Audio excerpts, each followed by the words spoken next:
Obrigada. Estou aqui nessa proteção espiritual. Eu e meu anjo. Fica aqui a palestra inteira, isso eu não te falei, né? Não, eu tô brincando. Eu vou ficar em pensamento, vai. Obrigada, meu anjo. Bom dia, gente. Bem-vindos ao KSSF. Essa foi minha interpretação daquilo que André Luiz compara a da proteção espiritual. Ele compara a proteção espiritual com esse guarda-chuva. Nós é que nos afastamos dela. Você vê que ela estava o tempo todo acompanhando e eu que me antecipei. Então que a gente possa lembrar disso, que a gente pode voltar nessa proteção espiritual a qualquer momento. Vamos lá. Sócrates e Joana d'Arc. Duas pessoas muito importantes que tiveram um contato, que já passavam a experiência desse contato espiritual. Sócrates era dirigido por um espírito que lhe inspirava os admiráveis princípios da sua filosofia. Lhe ouvia a voz. Todos os povos tiveram seus médiuns e as inspirações de Joana d'Arc não eram mais do que vozes de espíritos benfazejos que a dirigiam. Isso está no livro dos médiuns, capítulo 31. Então, realmente é interessante a gente pensar que já existiram na história pessoas que tiveram contato com essa voz, que dizia, inspirava naquilo que eles tinham que fazer. Dois personagens que mudaram, né, deixaram a história para a gente como exemplo, como pensamento, como luta, como guerreiros. Então eles ouviam. No caso de Sócrates, ele chamava esse espírito de daimon. Daimon no grego, daimon, o que seria daimon? A tradução no grego é espírito, não tem nada de demônio. O demônio aconteceu com a tradução para o latim. Olha só, daimon era uma crença que os gregos tinham em espíritos sobrenaturais, um pouco menos antropomorfizados do que os olímpicos. É uma característica muito recuada da religião popular grega. Um certo daimon está ligado a uma pessoa ao nascer e determina para o bem ou para o mal o seu destino. Eu pus uma interrogação porque a gente já tem estudado bastante para não acreditar que o espírito, né, a gente nasce com o espírito já guiando a gente para o mal. Não acredito que isso possa acontecer, mas antigamente, na idade grega, eles acreditavam que tinha. E eu fiquei pensando, onde foi que a gente perdeu essa crença de que a gente tem, sim, um anjo, um guardião, um espírito que nos intui, que nos inspira, que nos protege, se nessa época eles já acreditavam que existia um espírito, né? Então, só para... Esse daimon não é demônio, o demônio foi traduzido depois do latim.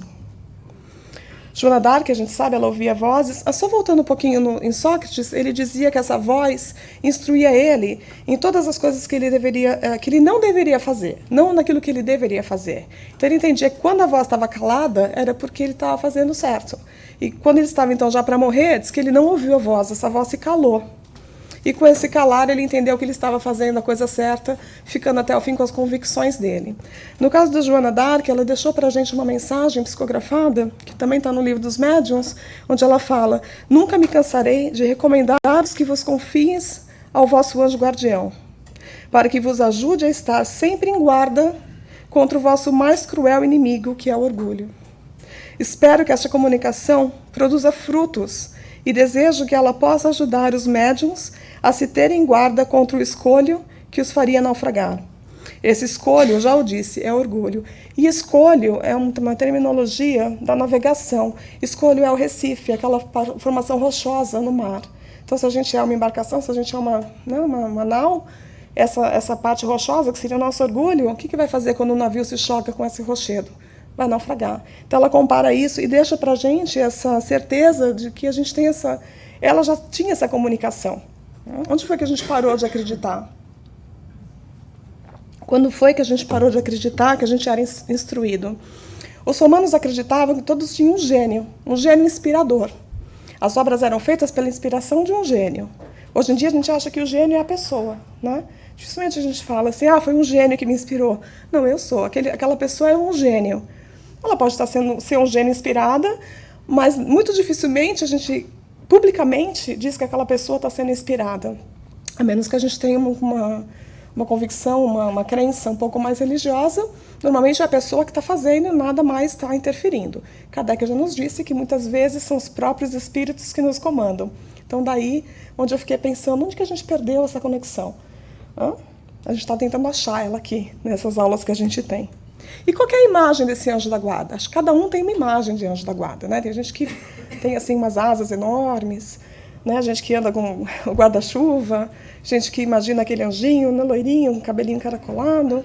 Então cada um tem uma imagem particular do seu anjo da guarda. Se você acha que você tem, ou de repente ele é invisível. Você até acha que ele pode ser um ser lá, uma luzinha que está andando com você. Então essa ideia de anjos da guarda que a gente tem, esses cabelinhos louros, né? Essa imagem que a gente tem de infância, essa imagem angelical que a gente denomina, vem de uma concepção. A própria palavra anjo, em grego, significa mensageiro. Então, a partir do século IV, que começaram então a retratar os anjos com asas. Então, vem toda uma ideia de que esse anjo, por que a gente vê o anjo sempre assim com asa, como protetor? Na verdade, ele é um mensageiro espiritual. Mas na doutrina espírita, a gente tem uma explicação um pouco mais próxima do que seria esse anjo. Então, essas crenças de anjo existem há muito tempo, mas no caso do espiritismo, eu trouxe a definição que está em Céu e Inferno de Allan Kardec. E eu vou ler aqui no segundo parágrafo. Os anjos são, pois, as almas dos homens chegados ao grau de perfeição que a criatura comporta, fruindo em sua plenitude a prometida felicidade. Antes, porém, de atingir ao seu adiantamento, felicidade que consiste não na ociosidade, mas nas funções que a Deus apraz confiar-lhes e por cujo desempenho se sentem ditosas, tendo ainda nele um meio de progresso. Então a gente já começa a entender que essas entidades espirituais não são seres criados por Deus já prontos. Existe uma evolução, onde todos nós podemos chegar. Isso é uma questão muito clara que a gente vem quando estuda a obra de Kardec, onde ele diz que é isso, existe uma progressão na nossa caminhada. E ele classifica os espíritos dessa forma, né? Como primeira, segunda e terceira ordem.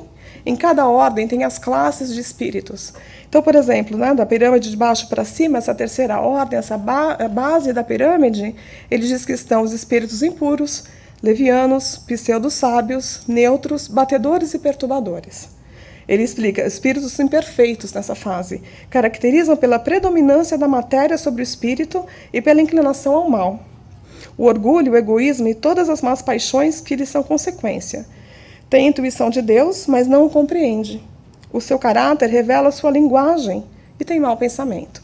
Então, olha como a gente está nessa base de pirâmide, né? Como a gente entende de onde vem, de onde a gente está e de onde a gente pode chegar.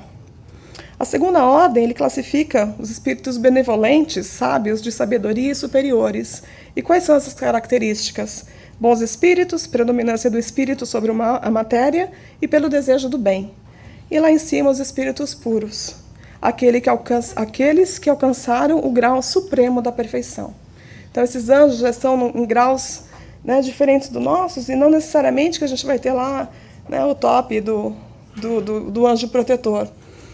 Acho que é Espíritos da Luz, aquele vídeo que tem, que é parecido com a Porta dos Fundos, mas eles fazem Espíritos de Luz, não. Amigos da Luz, obrigada. Eles têm um videozinho que duas pessoas desencarnam, um deles é católico e o outro fala que era um palestrante espírita, que ele era muito evoluído, e os dois estão no mesmo lugar esperando pelo mentor espiritual deles. E aí nessa definição, né, o espírita fica assim esperando, ele diz que o mentor dele ele é muito ocupado, então ele estava esperando esse mentor chegar. E o outro católico fala, não, acho que a gente está no mesmo lugar, talvez seja a gente está nessa fase de perturbação mental. E o espírita fala, não, de jeito nenhum, porque meu espírito ele é de São Francisco para cima, né, de Francisco de Assis para cima. Eu sei que o meu mentor é muito ocupado. E aí então aparece no final do vídeo uma senhora, mais simples, e ela fala assim, ele fala, quem é você? Ela fala, eu sou fulana.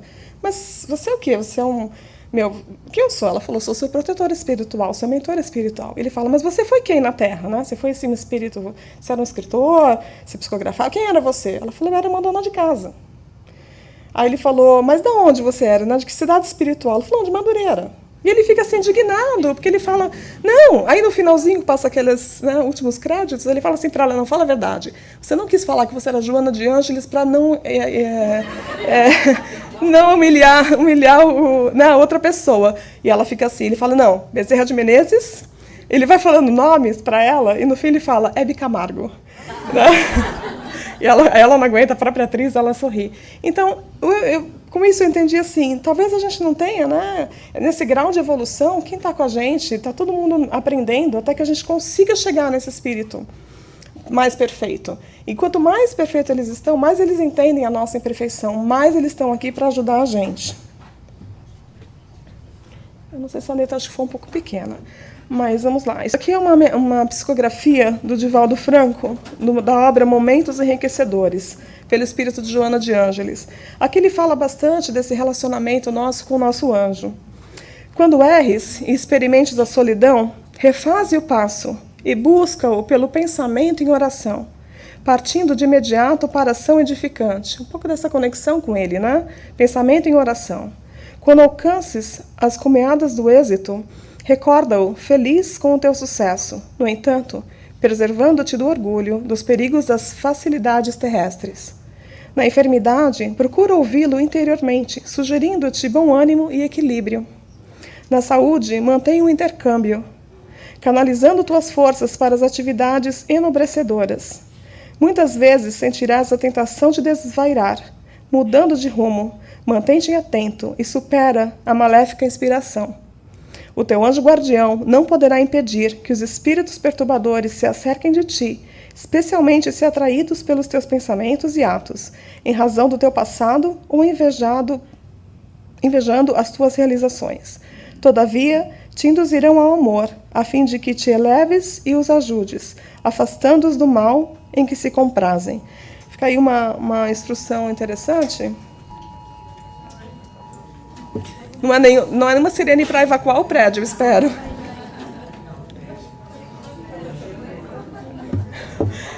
Quem está nos assistindo também ouviu o alarme, então estamos todos conectados, não tem problema. Não se sintam mal, porque essa sirene deve ter tocado em casa também de quem está nos assistindo.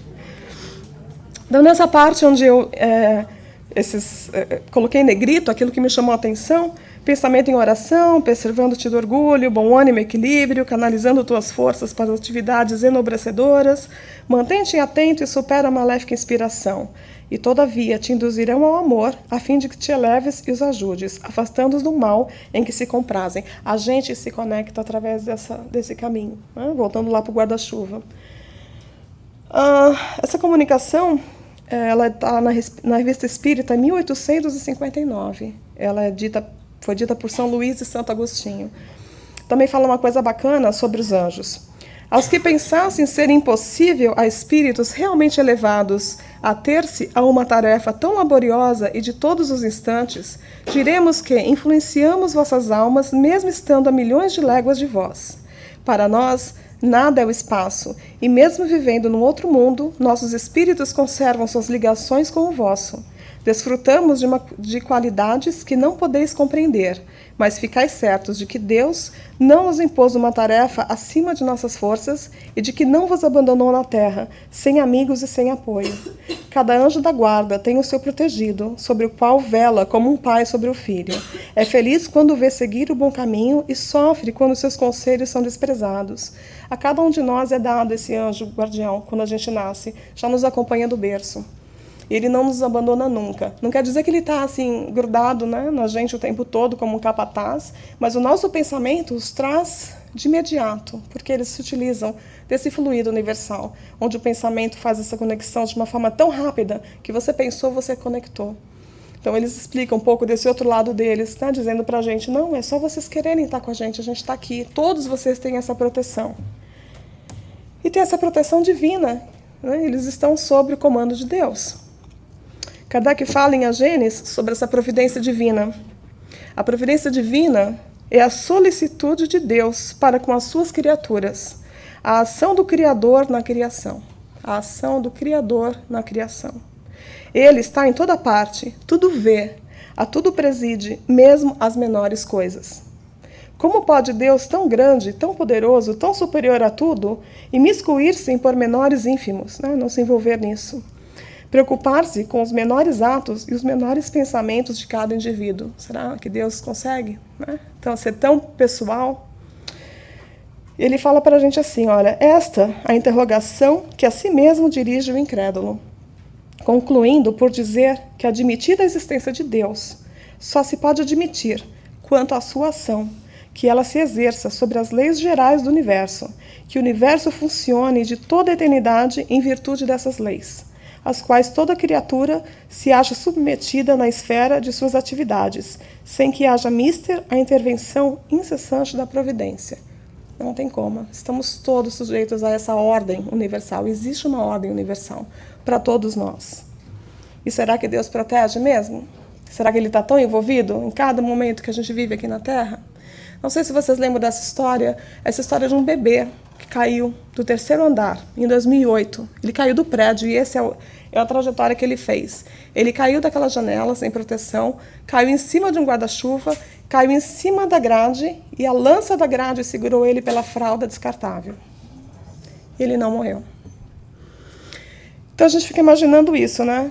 Como justificar a história, uma história dessa? Como que tudo que tinha para dar errado não deu? Como que um bebê sobrevive a uma queda, pulando ainda, né? Quicando desse jeito?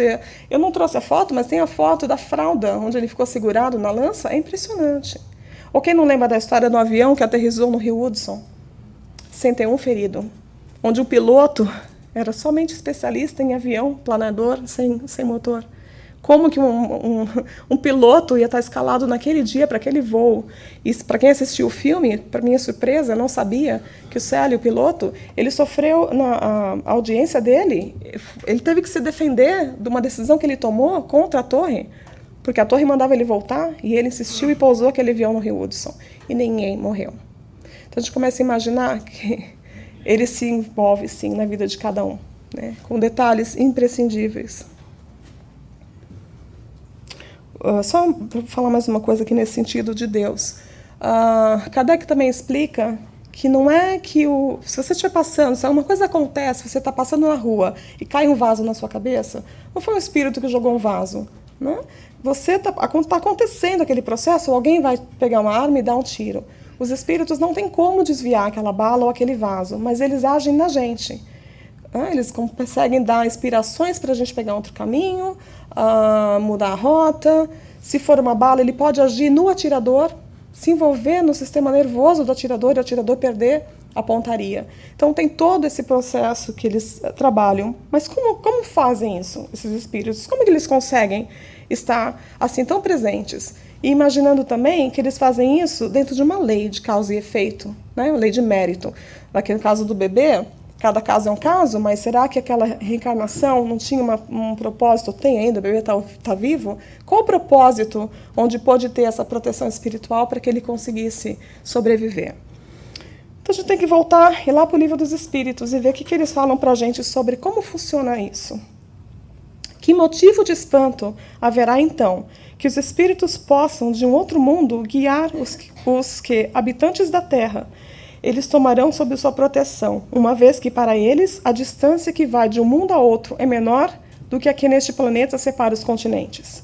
Não dispõem, além disso, do fluido universal, que entrelaça todos os mundos, tornando-os solidários, veículo imenso da transmissão dos pensamentos, como o ar é para nós o da transmissão do som. Quanta coisa a gente ainda tem que aprender a entender o que para eles, como eles manipulam esses fluidos e como eles fazem isso acontecer de uma forma tão perfeita. Dentro desse mecanismo de ação, eles continuam. Para entender os mecanismos de ação da providência divina, é preciso ter alguma compreensão das leis que regem os fluidos, os tipos de frequência das vibrações energéticas, pois são estes elementos materiais que servem de veículo à manifestação da vontade do Criador e de todos os espíritos, ainda que em escala bem reduzida. Então, existem mesmo mais mistérios que a nossa vã filosofia. Temos muito para aprender como essa manipulação é feita, antes da gente dizer que ela não seja possível. E é para todos estamos sobre essa proteção? Aqui é uma passagem de Emmanuel, através do Chico Xavier, na obra Céu e Inferno. Ele diz que, se acreditas que o hálito das entidades angélicas bafeja exclusivamente aos cultivadores da virtude, medita na providência divina, que honra o sol, na grandeza do espaço, mas induzindo-o a sustentar os seres que ainda jazem colados à crosta do planeta, inclusive os últimos vermes que rastejam no chão. Contempla os quadros que te circundam em todas as direções e reconhecerás o amor infinito, buscando suprimir em silêncio as situações deprimentes da natureza. Cachoeiras cobrem abismos, fontes alimentam a terra seca, astros clareiam o céu noturno, flores valorizam espinheirais. No campo de pensamento em que estagias, surpreenderás esse mesmo infinito amor, procurando extinguir as condições inferiores da humanidade. Não estranhes, assim, a atitude dos espíritos benevolentes que estendem as mãos, através da mediunidade, a companheiros do mundo que te pareçam indignos. E se alguém dogmatiza acerca de supostos privilégios na criação, não ouvides que o Criador é bondade e justiça para todas as criaturas, refletindo no Cristo, que asseverou claramente não ter vindo à Terra para curar os sãos. Então, não tem privilegiados, né? Somos todos partes da mesma família. Ele não faria um sobreviver em detrimento ao sofrimento do outro. Se a pessoa que estava no mesmo acidente sobreviveu e outra não, não é porque tem privilegiados, e sim porque tem lei de mérito, causa e efeito, aprendizado. Muita coisa para a gente pensar antes da gente imaginar que aquele era um filho preferido, né, do pai.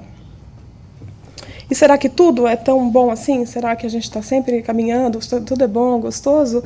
Será que a proteção dele é só quando não acontece aquilo que era que a gente chama como mal? Ou será que quando as coisas também não dão certo, também há proteção?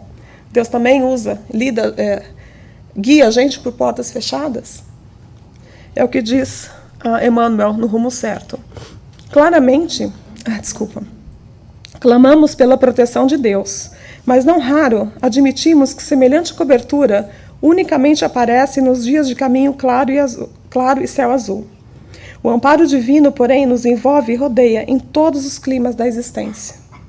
Urge reconhecê-los nos lances mais adversos. Às vezes, o auxílio do Todo Misericordioso tão somente se exprime através das doenças de longo curso ou das dificuldades materiais de extensa duração, preservando-nos contra quedas espirituais, em viciação ou loucura. Noutros ângulos da experiência, manifesta-se pela cassação de certas oportunidades de serviço ou pela supressão de regalias determinadas que esteja funcionando para nós a feição de corredores para a morte prematuras. Então, a gente não é só guiado quando está tudo bem. Muitas vezes aquilo que parece um mal, muito pelo contrário, está tirando a gente de uma situação que a gente nem imaginava que pudesse acontecer. Né? Então, sempre que a gente sofrer, a gente tem que lembrar que Deus impulsiona a gente sempre para frente. E qual que é a função desse espírito protetor?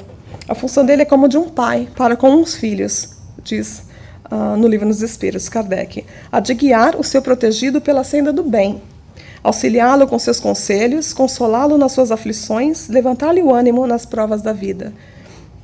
Neutralizam a influência dos espíritos imperfeitos sobre aqueles a quem não é grato sofrê-la. Então esse é o papel do nosso anjo guardião.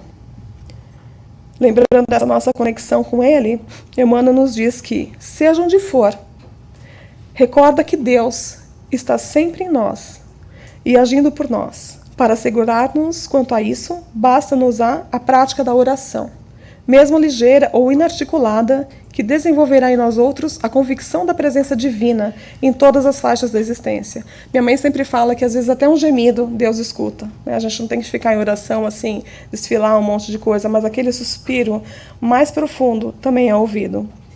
Certamente, a prece não se fará seguida de demonstrações espetaculares, nem de transformações externas imprevistas. Pensa, todavia, no amparo de Deus, e em todos os episódios da estrada, senti-lo-ás consigo no silêncio do coração. Divaldo Franco, numa entrevista, fala sobre o espírito protetor, e ele diz que a gente tem que aprender a fazer esse silêncio para ouvir esse anjo da guarda, que no começo vai vir como uma voz, e com o passar do tempo acaba tendo um diálogo com esse espírito protetor, que a gente tem que treinar para ouvir esses espíritos protetores. E será que eles se afastam da gente? Será que eles falam, não quero mais, né? Não brinco mais? Eles só se afastam nessa situação, quando vê que seus conselhos são inúteis e que é mais forte a vontade do protegido em submeter-se à influência dos espíritos inferiores. Mas não abandona completamente e sempre se faz ouvir. É o homem que lhe fecha os ouvidos. Ele volta logo que chamado. Pensar que tende sempre ao vosso lado seres que vos são superiores, que estão sempre ali para vos aconselhar, vos sustentar, vos ajudar a escalar a montanha escarpada do bem, que são amigos mais firmes e mais devotados que as mais íntimas ligações que se possam contrair na Terra. Não é essa uma ideia bastante consoladora? A gente pode voltar a qualquer momento essa conexão com ele. Essa proteção, esse guarda-chuva que está lá, ele não vai fechar. Não vai me abandonar, que nem o meu me abandonou aqui, sentou lá no cantinho. Tá lá, não foi embora, tá aqui meu anjinho. Então ele não vai abandonar, ele tem com a gente esse amor e esse entendimento, naquela escala de evolução que Kardec nos mostra. O nosso anjo protetor, ele sabe que a gente está nessa escala, nesse caminho. E ele vai desculpar, ele vai entender, como vai rir até da gente com a nossa atitude tão infantil. E o que ele vai fazer, às vezes, é mudar. Um professor muda, né, a forma de ensinar e não desiste do aluno quando não está funcionando. O espírito protetor é a nossa vontade.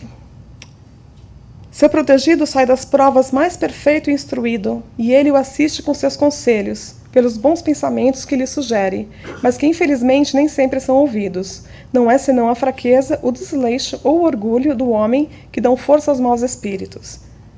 Seu poder sobre vós só provém do fato de não lhes opor resistência. Quanto que é importante a gente estar com um pensamento firme, fazer o esforço, a nossa vontade de prevalecer, de que a gente possa se conectar com essas forças maiores, essas forças que estão lá, que já disseram que não nos abandonam nunca.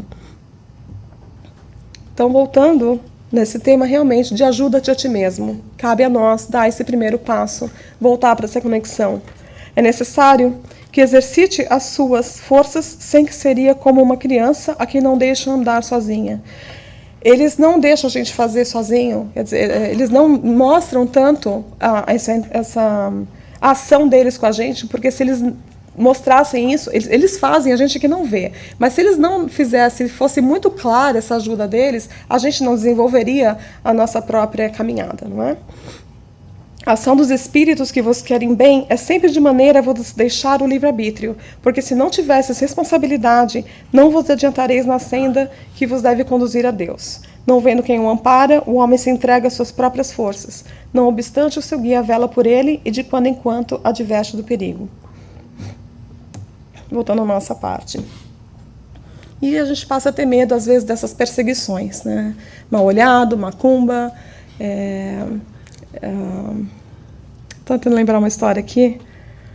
Não vou conseguir lembrar, enfim, não vou sair do tema aqui. Mas, enfim, esse medo que a gente tem, então, das perseguições. Como são esses espíritos? Será que a gente tem espírito mau, né? Ele vai vir atrás da gente? Como é que vem o mal-olhado, má intenção, prejudicar os obsessores? Como é que fica essa... Quando a gente pensa, então, se a gente pensa no protetor, como é que estão, então, os nossos perseguidores?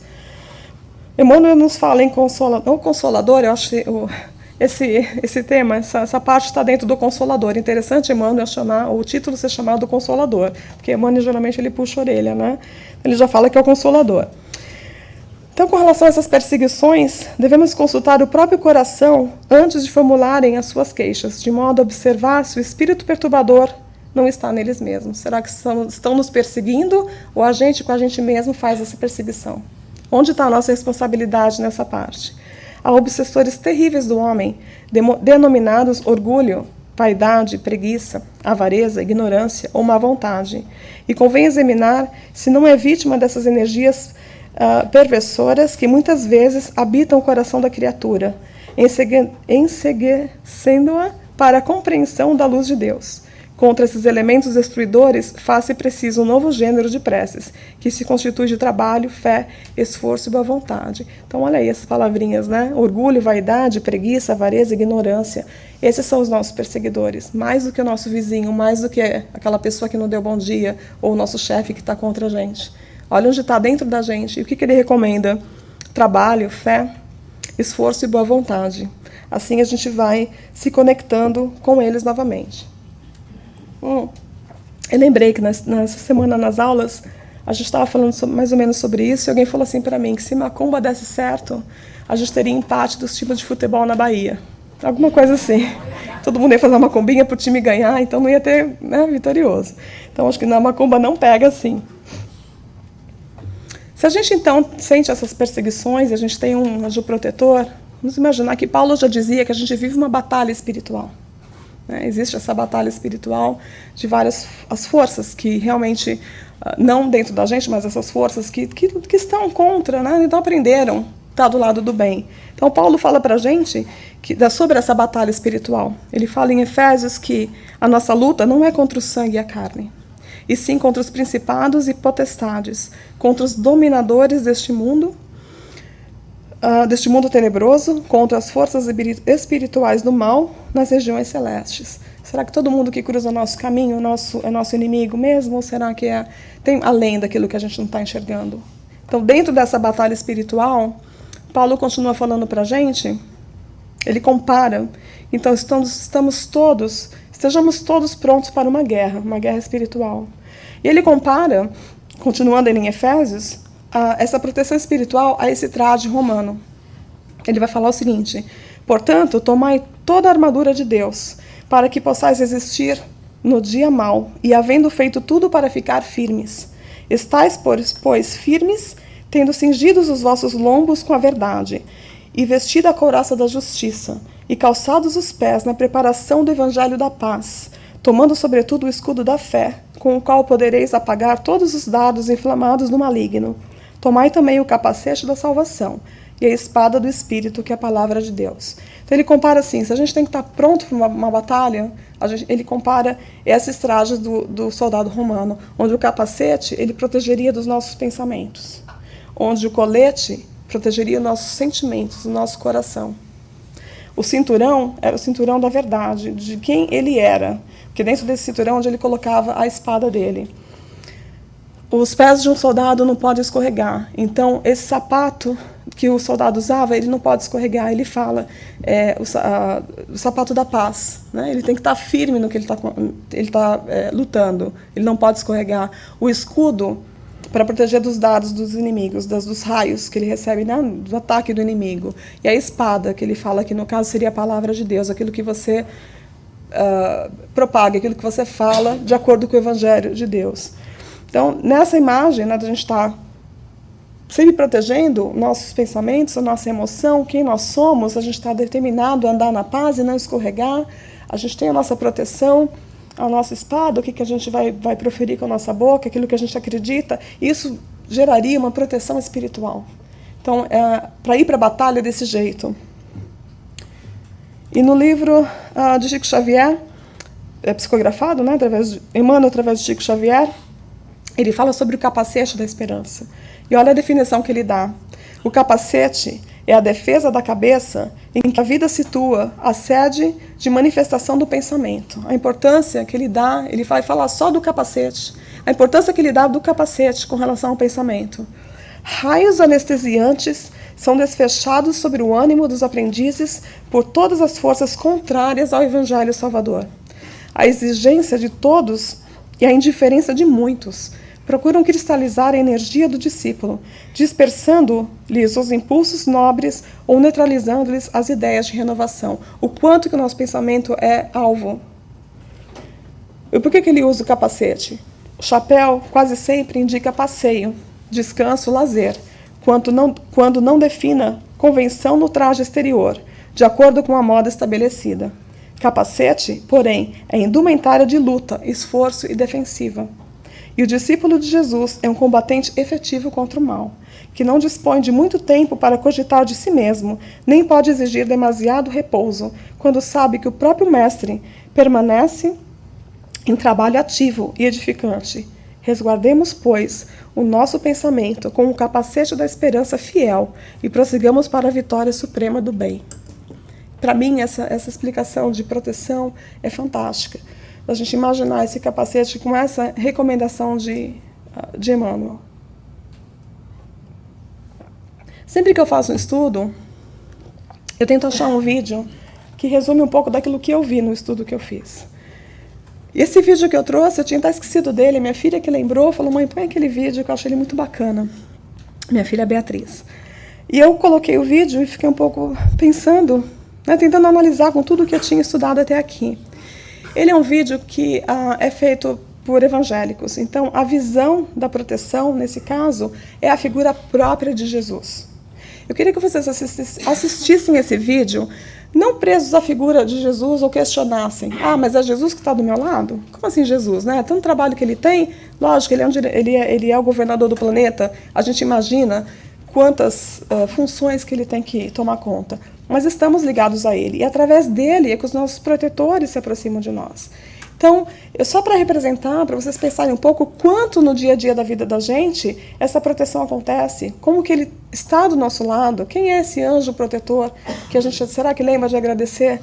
Né? Não é só quando a gente vai dormir, mas no decorrer do dia, pelas ideias, pela proteção, pelo ânimo, por tudo que ele faz pela gente. Então, eu queria que vocês assistissem. Vai demorar um pouquinho para começar, mas faz parte do vídeo que eu coloquei, ele realmente demora um pouquinho para começar.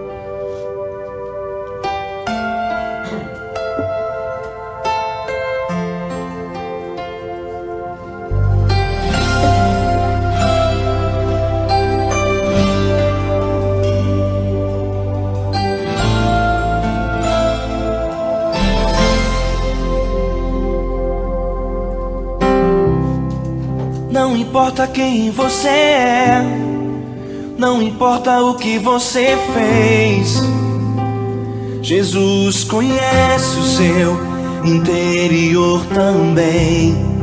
Quantas vezes você caiu tentando acertar, mas a tristeza e o desespero te fizeram chorar. Não importa pra onde você foi, se na escuridão da noite Ele apaga o seu passado e não desiste de você.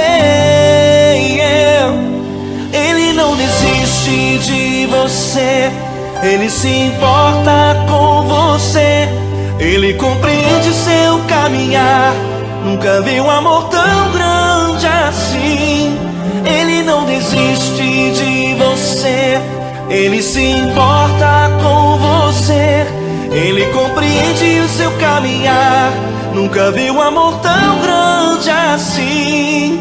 Ele não desiste.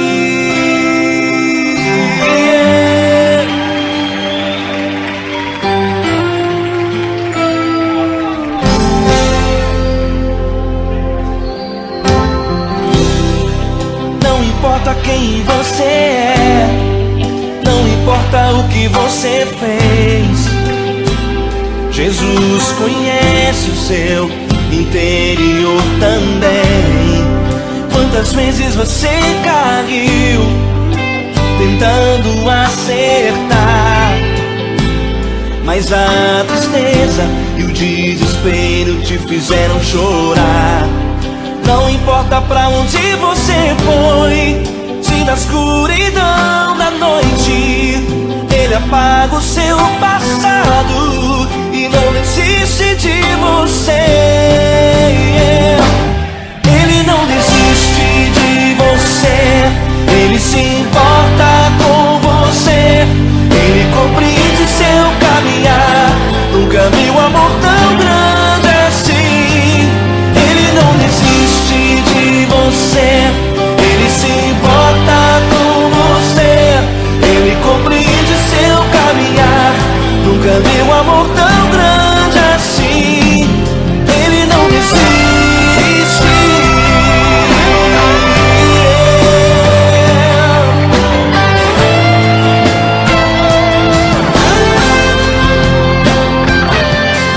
Ele não desiste. Ele não desiste.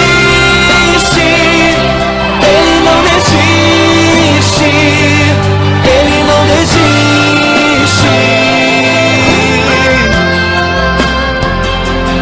Ele não desiste. Ele não desiste. Ele não desiste.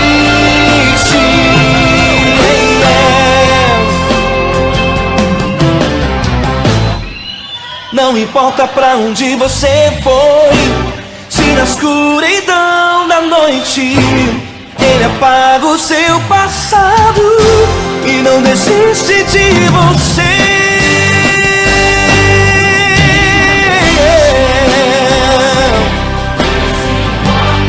Ele se importa, Ele compreende. Nunca vi um amor tão grande assim de você.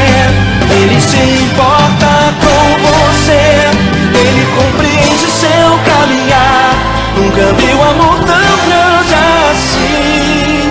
Ele não desiste, não desiste. Essa foi a forma que eu vi quantas vezes a gente é ajudado em qualquer situação que a gente está, né, desde um simples fazer um bolo, porque a gente não sabe o coração daquela mãe naquele momento, quanto que ele inspira o filho para ir lá falar com ela. E eu lembro quando eu vi esse vídeo a primeira vez, quando aquela moça está chorando, ele já está lá. Não sei se vocês perceberam isso. Quando ela chega, ele já está lá esperando por ela. Ele não chegou depois para consolar. E o que ele fala para ela, a coragem que ele dá. Como esses amigos espirituais fazem. Não passou ninguém assim, ajoelhado, pedindo, né, antes de ter a presença dele. Então, o quanto que eles estão mais perto da gente daquilo que a gente imagina. Então, essa é a mensagem que eu trouxe para vocês. E para finalizar, essa mensagem de Emmanuel também, através do Chico. Conservemos, pois, a luz da consolação, a bênção do concurso fraterno, a confiança em nossos maiores e a certeza na proteção deles. Contudo, não olvidemos o dever natural de seguir para o alto, utilizando os próprios pés. Convite dele que a gente possa também se mexer, que a gente possa estar dentro dessa proteção divina, que a gente encontra aqui na casa e que a gente também possa encontrar essa mesma proteção nas nossas casas, com nossos amigos, com a nossa família, e que essa energia toda nos acompanhe para sempre. E é isso, gente. A bibliografia está aqui. E o anjo voltou. Gente, obrigada pela atenção de vocês. Um bom domingo. Eu vou embora para casa com o meu anjo.